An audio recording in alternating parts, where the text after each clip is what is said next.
Good afternoon, Miss Marisa. Ma'am. Good afternoon, ma'am. Okay, Miss Marisa, can you tell me about yourself?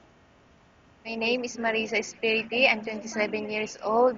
I'm married with LPG Espiriti. He's a fisherman and I have 3 kids, ma'am.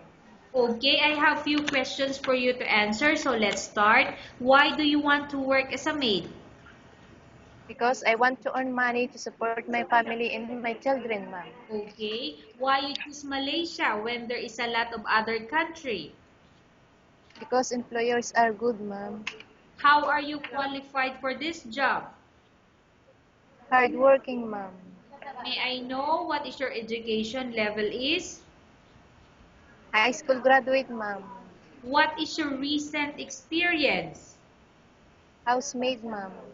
Have you worked abroad before? No, ma'am.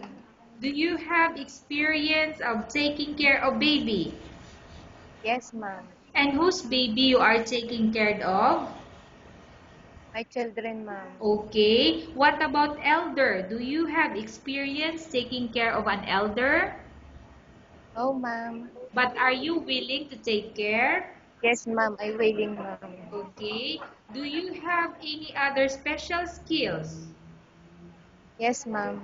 So may I know the special skills that you have? Planting vegetable, ma'am. Okay. Are you willing to learn new skills? Yes, ma'am. Are you willing to work with a family where the mother-in-law or any relatives stay together? Yes, ma'am. Currently, are you still working now? No, ma'am. Do you know how to cook? Yes, ma'am. What sort of food can you cook? Adobo, pinakbet, paksiw, yun lang. Okay, so those are Filipino dishes. You know. Yes, ma'am. Mm. Are Yes, you ma'am. aware that you will have to do washing, cleaning, ironing, and cooking? Yes, ma'am. From all the house chores or household work such as washing, cleaning, ironing, and cooking, which do you like most? Ma'am, can repeat the question, ma'am? Okay, from all the house chores or household work such as washing, cleaning, ironing, and cooking, which do you like most? Cleaning, ma'am. Okay, if ever you were selected to work in Malaysia, who will take care of your kids? My husband, ma'am. Okay, you are not allowed to use handphone during working hours. Yes, ma'am. You are only allowed to use handphone after you finish all the works and when going to bed. Yes, ma'am. You are strictly needed to surrender the handphone to your employer in the morning and your employer will return back to you once you're going to bed. Yes, ma'am. If ever your employer finds out that you're abusing of using your handphone and it's affected your work performance, your employer will confiscate your handphone and you're not allowed to hold it anymore. Instead, your employer will allow you to call to your family 3 times in a month. You're only allowed to bring normal phone and you're not allowed to bring smartphone. Are you agreed for the terms and condition? Yes, ma'am. Are you agreed to the rules and regulation for the handphone? Yes, ma'am.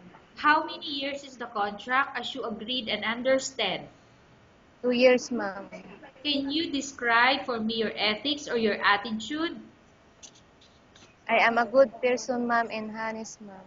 Okay. How can you assure to us that you will work hard in Malaysia? I finish my contract, ma'am.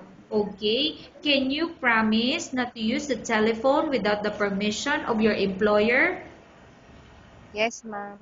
Can you promise not to put on makeup but to dress properly while work?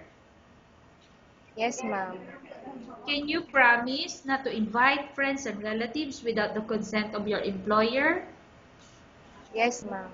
Can you promise not to ask for advance salary from your employer under any circumstances? Yes, ma'am.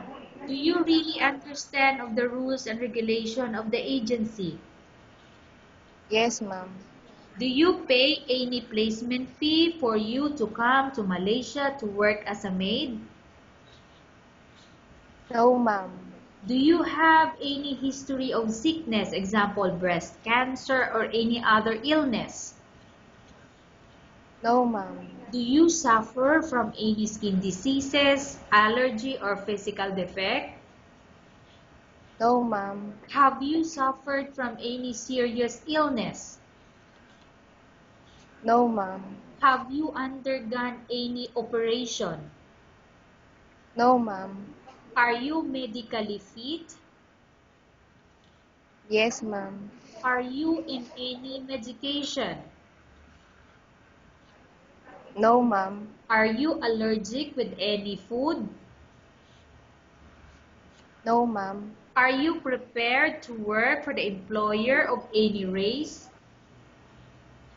Yes, ma'am. Are you prepared to eat the type of food taken by your employer? Yes, ma'am. Are you afraid of being left alone in the house?